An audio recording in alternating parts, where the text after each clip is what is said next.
அனைவருக்கும் என்னுடைய மனமார்ந்த நன்றி. இப்போ இங்க சின்ன வயசுலேருந்து நானும் இருக்கிறேன், எனக்கு எல்லாம் தெரியும். இப்போ இவங்க ஒரு கமிட்டி, நம்ம சமுதாய கமிட்டி பண்ணி இங்க கோயில் நடத்திக்கிட்டு இருந்தாங்க. அதனால நம்மளுக்கு பெரிய சந்தோஷம் தான், சந்தோஷம் பெருமை. நம்ம சமுதாயம் கோயில் நிகழ்ச்சி நடத்துறாங்க, நம்ம சமுதாயம் நம்மளா சேர்ந்து எல்லாம் ஒரு கோயில் நடத்திக்கிறாங்க அப்படின்னு. ஆனால் இதில் என்ன ஆச்சு, அவர் கண்ணன் இறந்து போன பின்னால இது வந்து செவ்வாடை இடையில வந்து விழுந்தாங்க, வேற வேற கம்மி ஏஜுக்காரங்க வந்து விழுந்தாங்க, நைட்டு நடத்திக்கிட்டு இருந்தாங்க. ஆனால் அது மக்களுக்கு கோயில் செஞ்சுக்கிட்டு இருந்தாங்க. அது வரைக்கும் அவங்களுக்கு சந்தோஷத்தாங்க.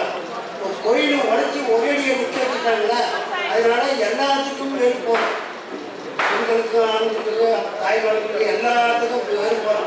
அப்போ அதனுடைய வருமானத்தை கூட பசங்கிட்ட எதுவுமே சொல்றதில்லை. இங்க இருக்கிற பசங்க கேட்காத வேற எங்க கேட்பாங்க. இங்க இருக்கிற கமிட்டி, இங்க இருக்கிற அண்ணன் பசங்க, தம்பி பசங்க, மாமா பசங்க, அக்கா பசங்க, தண்ணி பசங்க, அதுங்கெல்லாம் சேர்ந்து நம்ம சமுதாயம் சேர்ந்து போய் நடத்துது, முதல்ல இருந்து நடத்துது. ஆனால் அவங்க புரியாம நடத்திட்டு இருக்காங்க. பசங்கிட்ட கணக்கு காமிக்காங்க. அவங்களுக்கு நான் பணத்தை அவங்க கோயிலை கட்டுங்க, சம்பாதிக்க காமிக்க, அது நல்ல விஷயம் தான், காமிக்க சொன்ன விஷயம். ஆனால் ஒரு 10 நாளைக்கு டைம் கொடுங்க. அவங்க கூப்பிட்டு எல்லாம் செய்தியை கொடுத்துடலாம், உட்காந்து நம்ம பேசலாம். கோயிலுக்கு எல்லாம் தெரியும், இது எப்படி இப்படி போகுது, பேப்பர் எங்கெங்க போகுது அவங்களுக்கு தெரியும்.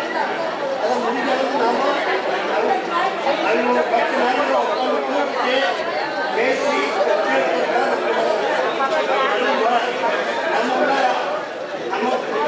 நமக்குள்ளேயே சண்டை போட்டா நம்ம அண்ணன் தம்பி, நம்ம மாமா தான், வேற யாரும் இல்லை. அதனால ஒரு 10 நாள் டைம் கொடுங்க. நாங்களும் வரோம், நாங்களும் போக்குறோம். யார் யார் நெப்பர் இருக்கிற பேச அவங்களெல்லாம் கூப்பிட்டு இதே இடத்துல உட்கார வச்சு பேசி அதை தீர்த்து கோயில் கட்டுறதுக்கு ஏற்பாடு பண்ணலாம். இல்லைனாலும் பசங்க பின்னால் ஓடுவாங்க, எங்களுக்கு போகணுமோ அவங்க எல்லாம் போய் அவங்க முயற்சி பண்ணுவாங்க. ஆனால் இது வந்து பேசிக்கிட்டு நிறைய கூட்டு வந்தாலும் சரி, தண்ணியை கொண்டு வந்தாலும் சரி. ஆனால் இதில் முறைப்படி போனால் தான் நம்மளுடைய கோயிலுக்கு ஒரு மதிப்புண்டாகும். அது நம்ம சண்டை போட்டால், நம்ம ஜாதிகளை நம்ம சொந்தத்தில் சண்டை போட்டால் அடுத்தவங்க தான் இது நல்லா தெரியும், கொண்டாட்டமாக தெரியும். அதனால இவ்வளோ அழகான பெரிய கோயிலை வந்து கட்டுக்கு ஒரு 10 நாள் டைம் ஆகுங்க. நாங்கள்லாம் வரோம், அவங்க கூப்பிடணும்னா என்ன விஷயத்தை கேட்டு சரி பண்ணலாம். அப்புறமேல நீங்கள் என்ன சொல்கிறீங்களோ கரெக்டாக கொடுத்து போகலாம். சரியா? அடுத்த டைமுக்கு 10 நாளுக்கு டைம் கொடுத்தோம்னா நாங்களே அவங்க சரி எல்லாத்துக்கிட்டையும் போய் அடுத்த ஞாயிற்றுக்கிழமைக்கு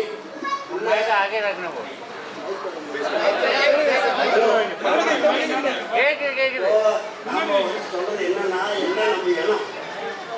இப்போ அவனை வந்து நம்ம எவ்வளோ பைசா தின்னுருப்பான் தெரியுது, உங்களுக்கு எது எல்லாத்துக்கும் தெரியும். ஏன் அடிக்கணும், உலகை நக்காத இருக்க மாட்டான், அந்த மாதிரி கதை தான் தெரியும்.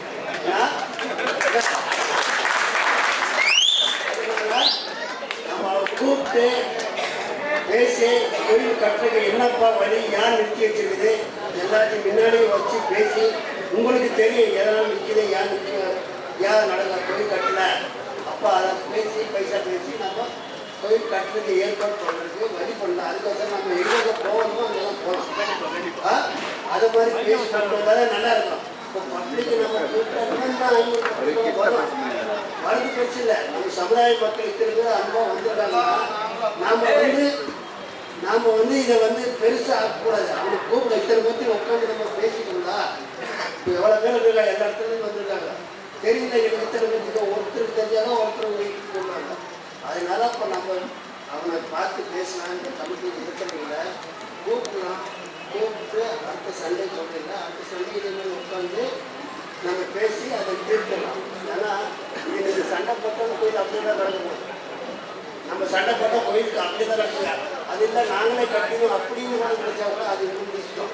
நான் சொல்கிறேன், நமக்கு என்ன சமுதாய சண்டை வேணால் எல்லாம் ஒன்று சேர்த்து கோயிலுக்கு எப்படி எப்படி இருந்தாலும் அதோட டபுளாக வர மாதிரி நம்ம